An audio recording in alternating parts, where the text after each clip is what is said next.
something, I think. Just makes me even think of Terry Crews or Tom Cruise. There you go. Tomb Raider the movie starring Tom Cruise as Lara. Oh, I can imagine.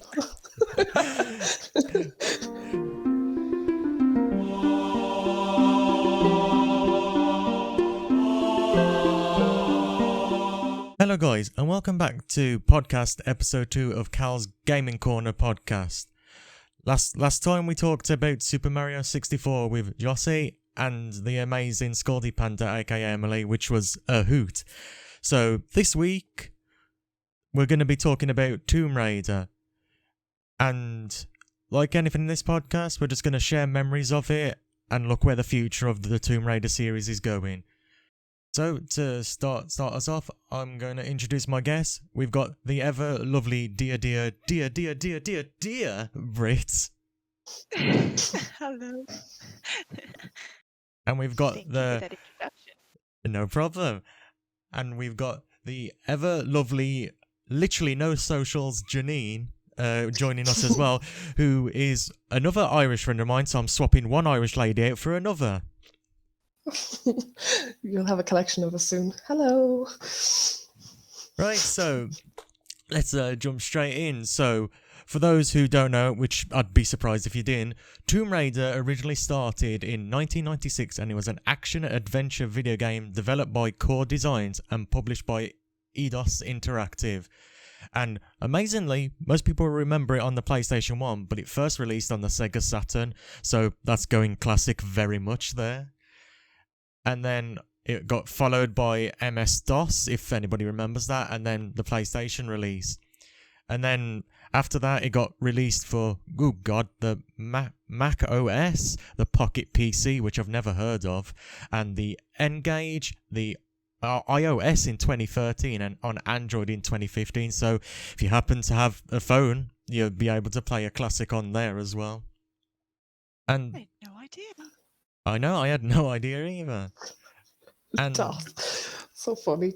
And amazingly, from what I learnt, is she was called Lara because they assumed that Americans couldn't pronounce Laura right. So originally she would have been called Lara Croft instead of Lara. Which... I like Lara better. Yeah. I think it was like they were going to call her Cruz as well. She was going to be like Laura or Lara Cruz for a while as well. But they wanted to go with something more British or something, I think. Just makes me even think of Terry Crews or Tom Cruise. There you go. Tomb Raider the movie starring Tom Cruise as Lara. Oh, I can imagine. But yeah, amazingly, the budget of the game was £440,000. So that's quite small when you think about it. And apparently, Lara was based on influences, several of them, some including Tank Girl, if anybody remembers that, and Indiana Jones, which is very obvious because Treasure Hunter and so on. And yeah, obviously, since that's come out and started, it's been a huge series ever since. It went through its classic era, then it went through its PS2 era, where it was slightly new continuity, and then it got rebooted in 2013 with a new Lara, which was more survival based. So, saying that, I'll ask you first, Britt. What was your first memory of Tomb Raider, and what was your first game that you remember playing? Of Tomb Raider? Yeah. It was Angel of Darkness. So I'm not like the original ones. A little later on. Yeah, Angel of Darkness. I was at my parents had gone over to a friend's house, and they had a daughter who was probably like 6-7 years older than me at the time, and she had this game, and they just gave it to me and were like, "Yeah, you can play with this. Don't talk to us," pretty much. And so I sat down, and I was like, "Oh, this is the best thing I've ever played in my entire life." And yeah, I know it's not considered a very good Tomb Raider game, but I loved it. And the next day when we went to the shops, I looked for Tomb Raider games at EB Games, which we have in Australia, and I found Tomb Raider Legend. And that's probably my favorite Tomb Raider game ever, Tomb Raider Legend. Yeah, I don't know how Oh, many good times one. I've played that. Too many times. Great show. It's a great, And great game. that's a exactly, that's amazing. So, Janine, same question over to you. So my first experience with Tomb Raider was I was at a friend's house. Again, it all starts with a friend, like Britt's story. And she had Tomb Raider 1 and Tomb Raider 2, and I used to just like sit and like watch her. I used to play a little bit, but I wasn't very good, so I used to like watch her play it. So I haven't like technically ever played through 1 or 2 properly, but then I was mesmerized by this character and the gameplay, and I was like really, really interested in her. So my mom actually got a PlayStation 1 for myself, and my dad was supposed to. Of course, I played it more than he did in the end. So it was Tomb Raider 3 was my very first full playthrough. And kind of like Britt, like the first game that you play, I was, really, really mesmerized by her. So, and the whole game. So that's definitely one of my favorites because it was my first introduction to her as well. That's fantastic. I like it. It's just literally it was a friend for mostly you two. For me it was I wasn't fully interested in Tomb Raider, which is amazing considering, teenage boy, and then you've got Lara looking the way she did. My my memories of Tomb Raider is more or less watching my mum play it, because my mum doesn't game. Like, she was never really into that. She'd played stuff like Bubble Bobble or, puzzle games, that kind of stuff. But there was something about Tomb Raider that she really enjoyed doing. And I have fond memories of listening to her rage very constantly while she was playing Tomb Raider 2 on PS2, saying jump, go this way, god damn it, and all this. So I think it's sort of similar for me. It's not me fully playing it, it's watching someone else play it, and then somebody else asking for help, and it's just like, okay, I will help with this. And yeah, so my mum to this day still has her original bought copies of Tomb Raider 1, 2 and 3. Oh, cool. That's so cool. That has survived many moves, so yeah. So saying that, what was ill about Lara that attracted you to liking the character? Was it the way she looked, or the way she acted, or was it a mixture of both? I'll throw this question first to Janine.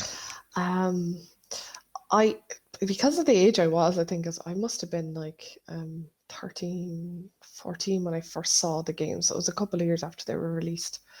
And I think I was just feeling like really, like, I'm going to be a bit deeper, but like I was just feeling really kind of self-conscious and awkward and trying to fit in at school and just not very competent all around. And then I saw this character and I was like, oh, she's just a badass. She's like really resourceful and competent and independent. So I think it was those things in the character that I really liked.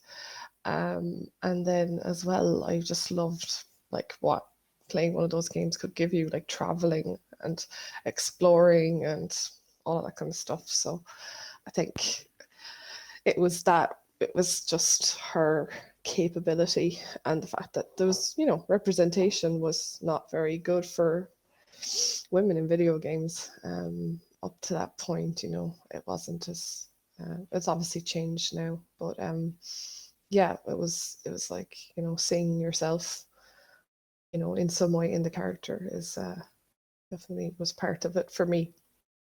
Anyway. Yeah, I can see that, because coming to mind, the only female characters I remember having representation back then was Samus Aran, when she finally got revealed as female in one of the Metroid games. And then the other two would be Regina from Dino Crisis and Jill from Resident Evil. Yeah. If we're looking when it was 1998, so obviously Resident Evil 2 didn't release just yet. So yeah, I like that it's changed now, that there's more female representation in games, because there's so many badass women, and it's fun to see. Absolutely, yeah. I think it's important, and we grow, culturally and everything when we're able to just represent, if you go all the way up to like what we're trying to represent in video games, all types of people now, and yeah, I think it's good. But I think I wasn't really, I was just thinking like, oh, she's a girl and she's competent and she can do stuff and she's exploring, and I was just really, I thought that was great, and it just really attracted me to the whole franchise. I've played everything since, so. That's fantastic. Right, Britt, the same question to you. What did you like about Lara, and what kept you attached to the series? Very similar to Janine in that, it was a girl. Obviously, I played them a bit later on, closer to like 2010 probably, before I caught on, because I wasn't born when they came out, actually. Oh. But yeah, a lot of women in film and stuff, that a lot of them, blonde, blue eyes, that's like the ideal Hollywood at the time, I guess. And which is fine, nothing wrong with that. But I was a bit subconscious of like, because I have brown eyes and brown hair. I was like, well, I'm just brown hair, brown eyes. But then I was like, Lara has brown hair and brown eyes, and I'm quite tall and skinny, and I used to get like not picked on, but people would always comment on like my height and long legs and stick of spaghetti or whatever, all that stuff. And because she was quite exaggerated in like how long her legs were, I was like, oh, maybe it's normal.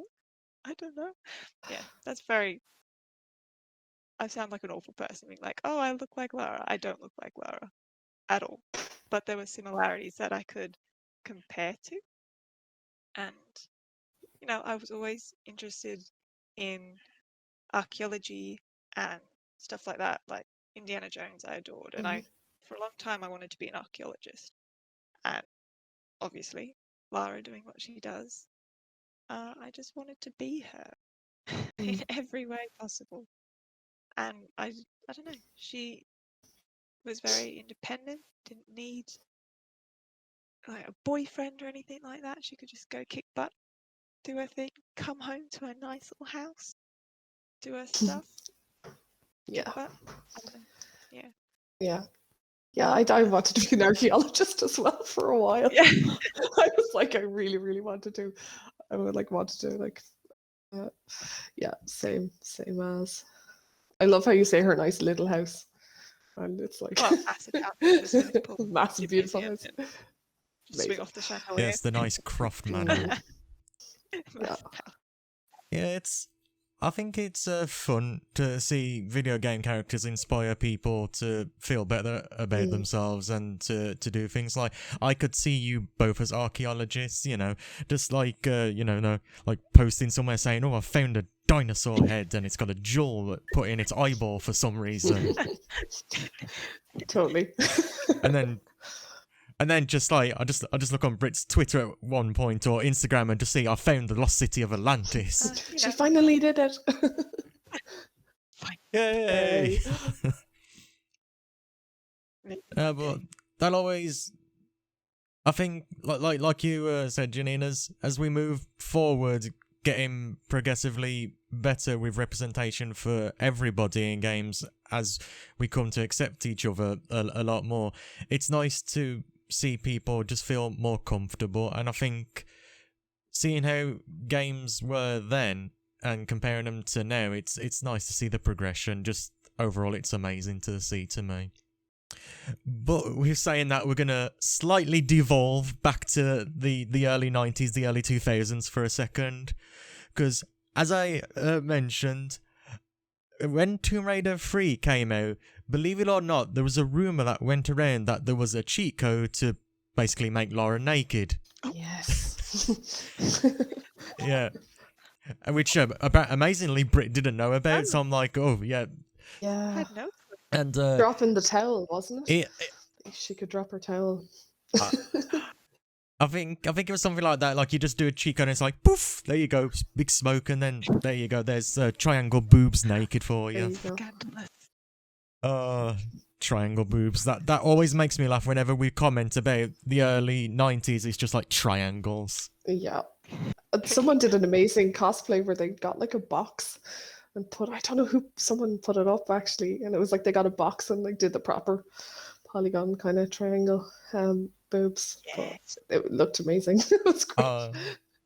Yeah, I actually think I showed one of you to that at some point. 'Cause I'm like, this is amazing, and I can't remember who the cosplayer is. So if I ever find it, I'll have to find the name, because that cosplay was way better than it should have been. Really good. Perfect. But yeah, this whole amazingly, this cheat code was called Nude Raider, so play on tomb, nude, that kind of stuff. And you'd be amazed how many magazines got sent this question. And like there was I saw a picture of it when I was searching up on if this code was an actual thing that people were asking about, and amazingly, yes, it was. And there was a magazine where somebody was like really demanding, saying, "Why don't you release this code to us?" And then obviously back then, magazines weren't afraid to call somebody out or take the mick out of somebody. So you just see this reply, and I'm just like, I miss when magazines could do that. And yeah, I horny teenage boys, that's the brunt of it. And girls, And girls, yeah. But like it was always primarily more boys that you would see doing it, which again, it's one of those things. Yeah, Lara, and she had this British accent, which amazingly, when Tomb Raider 2 came out, it was a completely different voice for Lara then. Like I can't remember her name. In Tomb Raider 2? I listened to it. Judith Gibbons. In Tomb Raider, yeah. Yes. I listened to an interview that she did in 2017 with this YouTube channel that primarily focused on Tomb Raider, and she still sounds exactly the same. And like Be to have that voice. Like you just sound so great.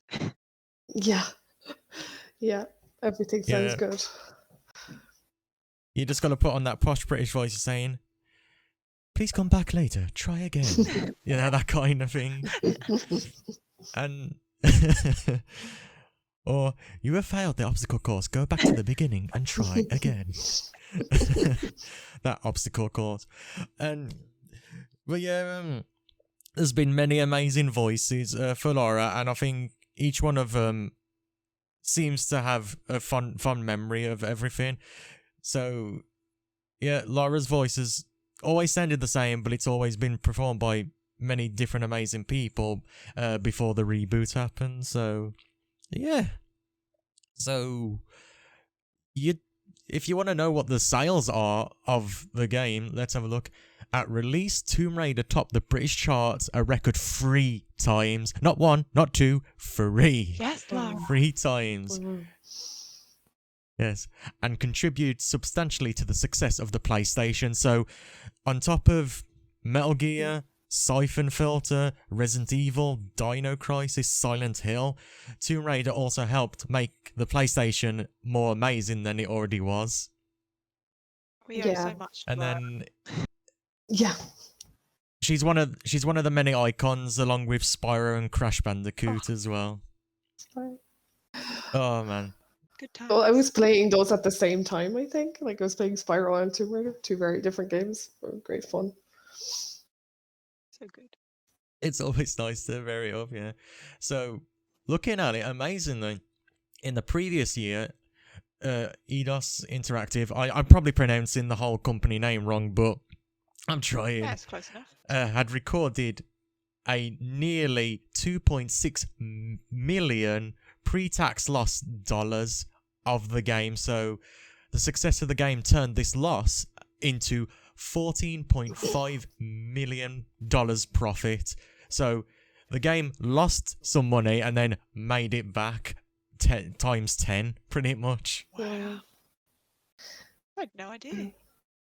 So successful. and it was one of the exactly, and it was one of the first games to be released on PlayStation's Platinum series. If you remember the Platinum covers, which I didn't like the Platinum covers, if I'm quite honest, because it took away too much of the art and shrunk it down into a tiny square. I think Yeah. most of the games that I had were platinum, so that's like just the case for me.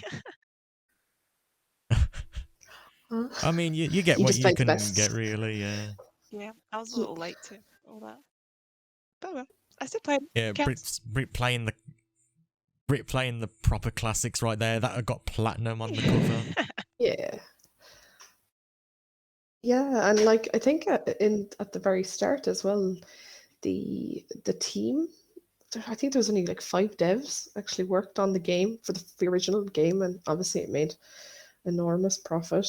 And they didn't expect it to explode the way it did, but you just think of like How proud would you be?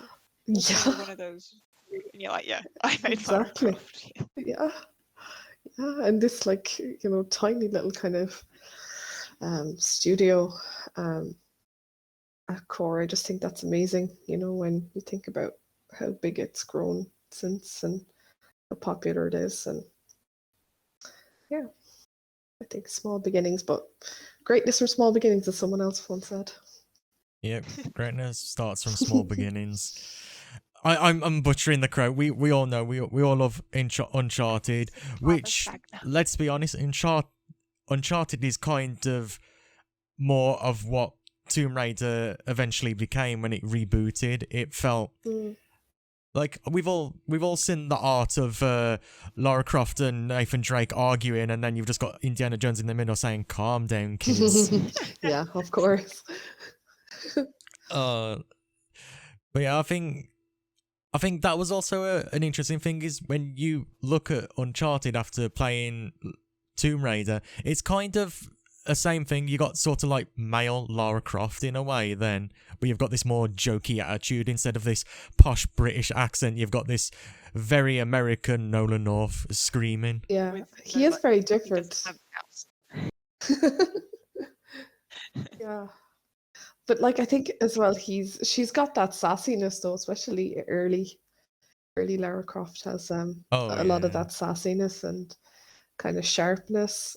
So Nathan Drake's a bit more out there, but I think they've kind of both got a bit of a wittiness and a kind of a little bit confidence, So there's a bit of similarity, but obviously they're different characters. I think if they didn't have those parts, it wouldn't be as likable. Mm-hmm. If Lara was just serious, posh lady all the time, you'd be like, well, exactly. Do I like you? Maybe not as much. But yeah. They're both little smart asses sometimes. Yeah, exactly. Exactly, yeah. And I think that's one thing games always need to do, is give a personality. Unless you're playing as a proper robot, it's nice to have personality. Like, they feel more real when they've got this attitude about them. Like, both characters are very smart, but they also have this very funny demeanor about them as well. Like, you've got Lara Croft being sassy and silver-tongued, and then you've just got Nathan Drake just being this utterly joking kind of person, but they're both very well educated when you look at it. Yeah, absolutely. Yeah, tangent aside, where we compare two amazing games, which, Uncharted will get an episode one day, so we'll wait for that. Yay. Yeah, so looking at it, in 1999, I'm feeling old as soon as I read these dates out, because I'm like, it's been a good 20 years at this point. God, Cal. Oh yeah, so speaking of, since we forgot to mention, it is dear Britt's birthday today. Happy birthday! Thank you. I'm very honoured to be talking about Lara on my day, so thank you. Yay. That is no problem. So yeah, many happy birthdays to Britt, and also, if you guys have seen the thumbnail, I'm talking ahead of time, you will find that Britt had done the amazing Lara Croft art. I nearly said arse. I mean, some people are probably thinking that, but yeah, she did the amazing art that you will see on the thumbnail. So at the end, you can follow her social media and just see all the amazing art she does. It's beautiful. Like, it's amazing. She is. Props to Britt. She's an amazing artist, and I have some Britt art on my leg, actually, tattooed on my leg. I've got Lara's weapons that Britt drew for me, so that's pretty cool. Like the two things that I love Britt's art, and the fact that she's such a Tomb Raider fan. It's pretty cool that she was generous enough to do that for me. Of course. I was honoured that you asked Yeah. me to. Thank you. It was great. But it's so cool, you're so talented, and people should definitely have a look at your work. Oh, That's thank great. you. Yes, look at Britt's work. Do it. Do it now.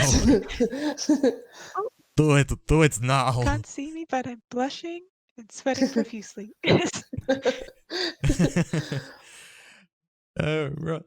Right, so going back to 1999, Next Generation, which, if I remember, was a magazine or a website.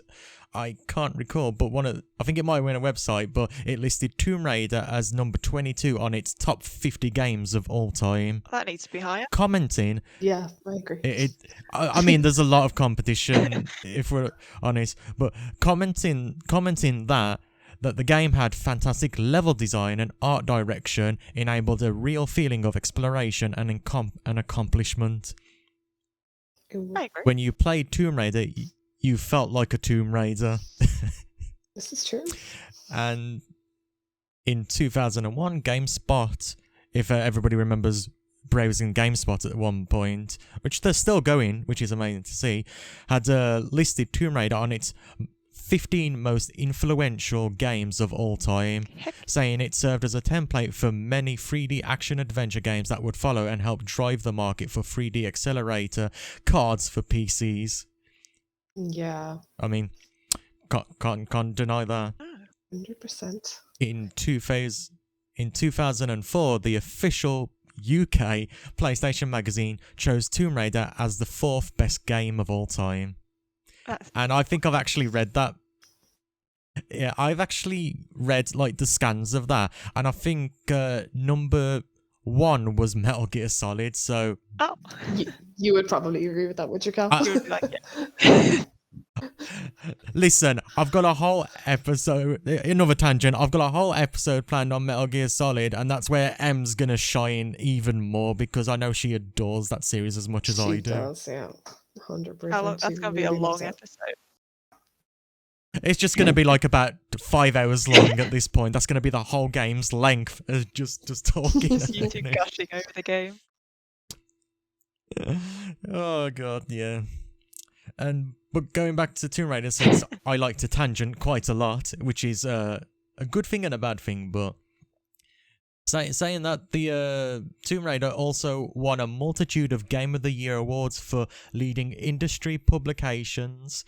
In 1998, Tomb Raider won the Origins Award for Best Action Computer Game of 1997. And in 1999, I'm going to run out of breath in a minute, Toby Gard and Paul Douglas won the Barnes-Lee Interactive BAFTA Award for the best contribution to the industry for their work creating the franchise. So just imagine that you get given so many awards just for making this one game that you thought wasn't going to be amazing, and then people are like, we want more. This is the best thing ever created. Yeah, I think it was just such a pioneer, in gaming at the time for a lot of reasons. And they kind of kept, incrementally each game kind of trying to improve and add more. Now, obviously, everyone has their favorites, but like on the whole, I think I really enjoyed all of them pretty much. There wasn't one that was like, oh no, I feel that was a letdown. And I know like there's people who kind of feel like, oh, certain games that aren't as strong or whatever, which obviously will happen. But I just think that they each have something to offer each of those games, and yeah, I just love each playing of the them. stories. Oh, sorry. Yeah, go ahead. Say, each of the stories are so unique. Like some of the Mm. things that she goes up against, you're like, oh, okay then. We're just this creepy looking dude spider monster thing that's happening. That's great. Yeah, a kraken. Like there's Yeah, so many everything. Kraken, tigers, Lots of dinosaurs. T-Rexes. T-Rexes. Yeah, that set I the think there was tone. like skeletons at some Yeah, point. the weird like There demon was skeleton, saber-toothed tiger looking. I don't know what they were, but they were something. Egyptian gods. Set. Yeah. Seth was one of the gods that you had to have a boss battle. I can't remember. Just Okay, casually. just casually. I think it was Revelation. Last Revelation was that boss battle with Seth, which that was like when I start going, oh, actually, I really like boss battles sometimes. I'm like a sucker for punishment. I was like, oh, it's fun. Some of them were so And that's talented. just like and that's just like the classic era and the PS2 era. Yeah. Because now you look at what she's done in the reboot era. She's literally beaten a god that was trying to steal her friend's soul, well, body. Yes.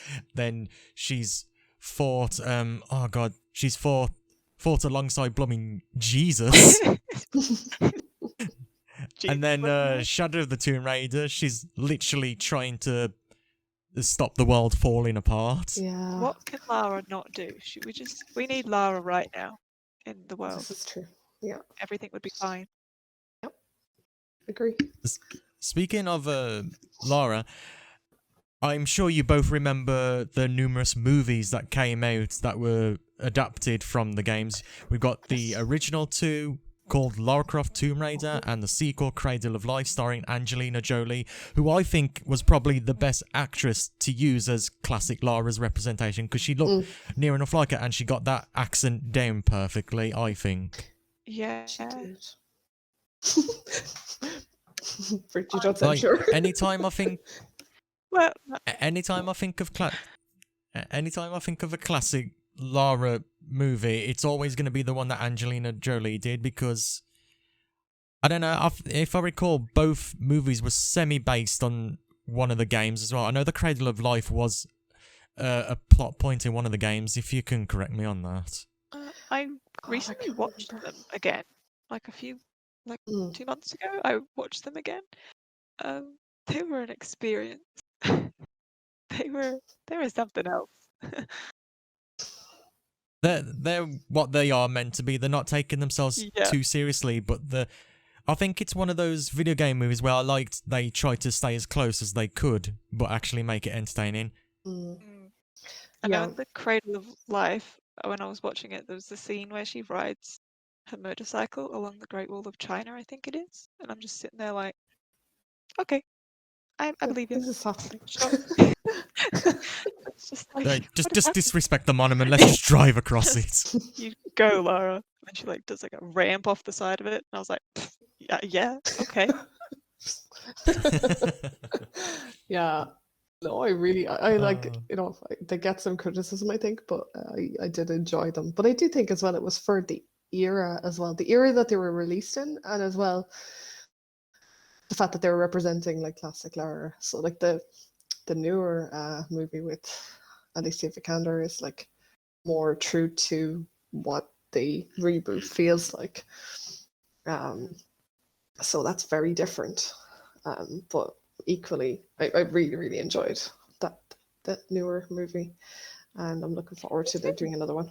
You didn't? No, I did like it. Oh, yeah. I was pleasantly surprised by it. Yeah, I did too. This is going to sound really nerdy now, but there was a scene in that movie where she's kind of trying to stealth around with her bow, and she like kind of is like hiding behind tents, and she's like makes herself really small, and she's like kind of doing this kind of, and I was like, this is literally like the game. I was so happy. I was like, this is like really that scene. I was like, oh, that's for the gamers, like when they put in stuff, and you're like, that was really, really geared towards the people My who only played the thing with game. it was more that there wasn't that whole like mystical, magical element Yeah. to it. Like they Yeah. made it out to be like, oh, this is like the games. It's gonna be like this crazy godlike figure, and then it was like just this disease, and I was like, oh, Yeah, that okay. was because Tomb Raider has always had that supernatural Yeah. element to it. So yeah, I agree with you there for sure.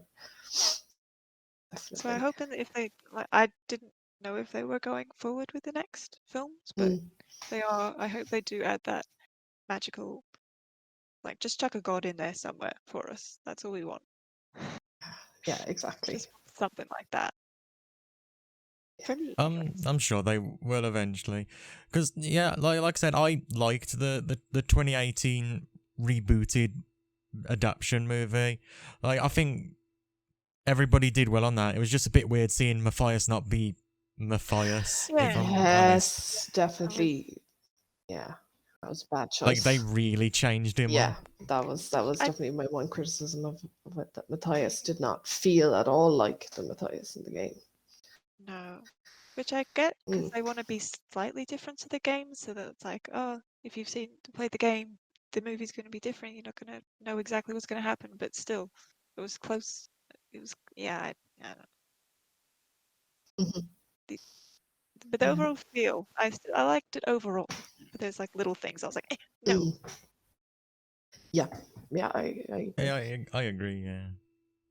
I like that actor as well. I really like that actor. He's such a good actor. Can't think of his name now, but Played such a I good do. bad guy.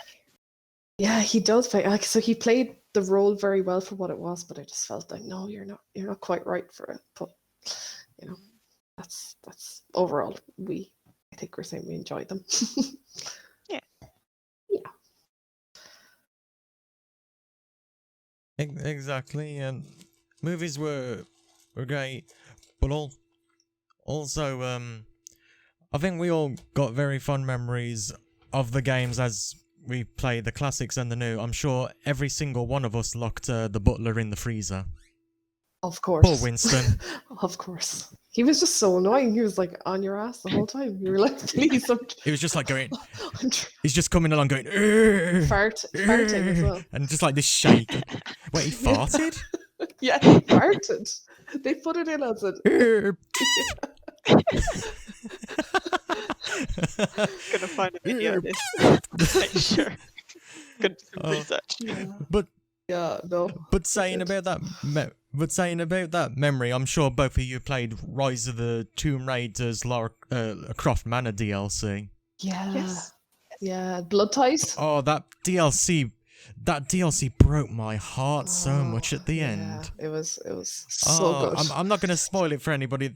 Not gonna spoil it for anybody that hasn't played it. But if you are a fan of the series from the classics, Blood Ties was such a great tribute to the classic era. For not too bad of a spoiler, but they reference the second classic game in there with the Temple of Jeanne, with one of the things from it, and also they reference us locking Winston in the freezer by making it out that young Lara locked Winston in the freezer because she was angry with somebody. Yeah, it was really, really good and heartfelt. Kind of a DLC, and even just finding. Yeah, again, no spoilers, but you find things in that. It's very, very vague, but you find stuff, and you're like, oh my god, it's amazing. That DLC is really good. Yeah, and it is, and I think that's also led to more amazing things. I'm sure both of you might have seen the fan remake of Tomb Raider 2, which I've posted a bit about. Yeah. Yes. So good. It is such a well done game, and amazingly, the voice actress they got for her is apparently a really talented lady from Newcastle. So she properly sounds like Lara, and I think playing that whole game with it adding new details and stuff to it is some of the most amazing fan remake I've ever seen. I think if they ever do decide to, like, if a company was to actually remake it, it has to be done that way. It's like how Crash Bandicoot did their remake. It still feels the same. It's just updated and more smooth. And I think that as well, that is some people, that's their favorite that's their favorite one of the entire franchise is Tomb Raider 2. I think it's got a lot of love, that particular game, and I've never played it fully through. So I'm actually gonna try and set up my. I have my PS2, and I'm like, oh, I'm actually gonna try and get like a classic Tomb Raider 2 and try and play it again, and just see what it's like, because I've never played it full through. But Me yeah, neither. yeah. Oh. Well, that's your homework for the Next on week. the agenda. Yeah. I actually was in a Yes, I want. Oh, sorry. I was going to say I want a 50-page report on Tomb Raider 2 by the end of next Can week. do. I was gonna say I was at a retro game shop a few weeks ago, and I've been looking for Angel of Darkness since like I played it that first time, and I actually found a copy of it the other day. So I'm really Oh, excited to play through it properly, because I don't know what part of the story I played. Could have been the very end. I have no idea. But I just like that's fell in love. I was like, amazing. I found it. I'm like, I got it. So I've like set up my PS2. I'm like, I'm ready. Let's do this. Oh, that's amazing. I'm actually like feeling nostalgic. I'm like, oh, I have to go back and play Tomb Raider 3 now. It's not. It's I'm such a really good. scared that it's gonna be like not because I Yeah. remember like the thing that set me into Lara for my life, and then I'm like, oh, it's really bad. Yeah. Can you imagine? You're like, I hate the game. Why did I spend Actually, what happened? 15 years of my life finding this game? Oh, Well, that's your own archaeological hunt Yeah. to find the lost Angel of Darkness game. I did it. But yeah, I think as we move forward and see more of the reboot series, I'm kind of glad that they haven't forgotten the roots. Like, while Lara's a different Lara, she's still Lara Croft. And saying that, it's nice to see when people cosplay either of them. I know Britt's cosplayed as 2013 Lara, if I remember right. Yeah, I gave it a go. I know eventually Janine wants to cosplay as 2013 Lara. Hopefully, fingers crossed, next year, world's somewhat. Hopefully. Someone's back to normal. I did, and I was thinking about this before I came on. I was like, I actually did cosplay as classic Lara, because I worked in a cinema at the time, and there was a lot of they wanted us to dress up for Halloween, and I cosplayed as a classic Lara, and like it was really funny, like, you know, because I don't think anyone expected me to show up in these tiny short shorts, and it was just on the till, and all the lads were like, "What? Oh my god!" I think it was just more of the shock of it, because they just weren't expecting it. So yeah, that was fun, and I put a bottle of Lucasade into my backpack as well, which is like. Oh yeah, Yeah. What the funny, obviously, for those who don't know, Lara Croft was advertised a lot with Lucasade. There's even promotional art of her holding a Lucasade bottle. And the fun thing about that. The fun thing about that, they did it again with Reboot Lara, but she was just like when Shadow of the Tomb Raider was coming out, and Yeah. she can't escape having Lucasade. And Yeah. Oh yeah, it was like a massive promotional thing. They were partnered with Lucasade, so yeah, and like a few people got it, and I was like, oh, a bit chuffed. I was like, yes, you got the reference, because she was all over ads and stuff for Lucasade for a while. I don't think we have it in Australia. Oh, well, that would make sense then. I think it was more of a UK branded thing, because obviously Lara Croft being a British character, it was like everywhere you looked there was Lara with Lucasade. Yeah, and Lara drinking a Lucasade, like hanging out at Tomb, you know, having a Lucasade. So, as well as her Medipacks, she must have had Lucasade in her bag as well. Yeah. It's literally one of those weird things. It's like watching Nathan Drake advertise Subway. Again, we're going back to that Nathan is Drake. strange. So weird. So weird. It's the weird thing of seeing it, but it's also one of those amazing things. So I think we can end that on here. So overall, Tomb Raider, holds a special place in everybody's hearts, and it's nice to see that they're still continuing. And honestly, I'm excited to see where they go after Shadow of the Tomb Raider, because I know there was a secret ending which they removed, What? which there was a secret ending. It was Lara's friend from the classic era that turned out to be a bad person or something. Oh, no, that's more version. Yeah, I can't remember that, but apparently that was a secret ending that they removed, saying that it wasn't meant to be there. So, where are they going to go after that is what we need to know. Yeah, I really want another game. Like I obviously really enjoyed the whole franchise, but I really enjoyed those reboot games, and I thought Camilla Luddington did a great job as her VA to kind of bring her vulnerability. So I think it would be really, really cool to have another game. I just really want to keep playing. Please, we need more Lara. We do. I think eventually they might try and transition back to classic Lara with reboot Lara, because she's slowly getting there. It's like, if they didn't say 2013 was a reboot, you would have think that was the origins of Lara Croft before she became classic Lara. So it could work. It probably wouldn't, but who knows? We'll have to see in the end. Give me that double pistol action. Yeah, exactly. Yes, we need our double pistols back. That is a great thing about the movie as well. When she whips out the double pistols and she has her braid on, I was like, oh, that's so good. You better give me a sequel, people. Yes, exactly. Right, so that's it. So as said, we're grateful for the memories that we got and the new ones that we're making. And yeah, we're done. That was an amazing episode, and now comes the fun bit. Janine, I know you don't have any socials, so I can't exactly ask you to advertise anything you're on. Stealthily hiding. You might find me somewhere online, but I'm not out there. You least expect it. Yeah, exactly. If you see a red or ginger-haired Irish lady, just leave cookies and a Lara Croft statue somewhere and you'll find Janine. I will come out eventually out of fighting.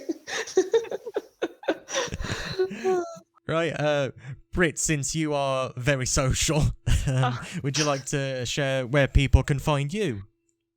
Yeah, on Instagram, I'm _Britt with 2 T's, O'Neill, ONEILL, and Twitter, I don't really use Twitter that much, so, Instagram's fine. Thank you.